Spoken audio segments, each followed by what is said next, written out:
দেখলেন তো আমার পুচকু সোনা কেমন ভোজপুরি গানে ডান্স করছিল ঘুরতে আসার আনন্দে।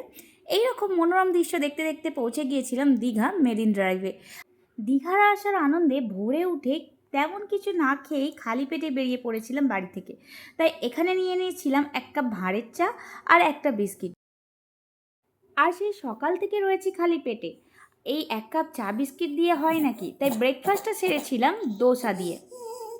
আর এই যে দেখুন, ব্রেকফাস্ট করতে এসেও আমার পুচকুর পাকামো শেষ নেই। সে নাকি টেবিলের উপর উঠে মেনু কার্ড দেখে নিজেই অর্ডার করে খাবে। আর এমনি তেমনি না, একটা মিষ্টি হাসি দিয়ে সবার মনটা গলিয়েও দেবে। যদিও দোসাটা খেতে ভালোই ছিল, কিন্তু সমস্যা একটা, এটা অথেন্টিক দোসা না, এটা ছিল সুজি দিয়ে বানানো দোসা। লাঞ্চে নিয়ে নিয়েছিলাম কাতলা থালি, আর এখানে ছিল আলু পোস্ত, পটল আলুর তরকারি, ডাল, আর ছিল পাঁপড়, একটা কাঁচা লঙ্কা। এক্সট্রা অ্যাডিশন হিসাবে আমি আবার ডিমের কারিও নিয়ে নিয়েছিলাম। আর সন্ধ্যায় পৌঁছে গিয়েছিলাম ওল্ড দীঘার এইরকম মনোরম দৃশ্য দেখতে দেখতে। যদিও অনেক কিছু খাওয়ার প্ল্যান ছিল, কিন্তু বৃষ্টির জন্য তেমন কিছু আর খেয়ে উঠতে পারিনি। রাতে নিয়ে নিয়েছিলাম স্পেশাল মাটন বিরিয়ানি আর তার সাথে স্যালাড।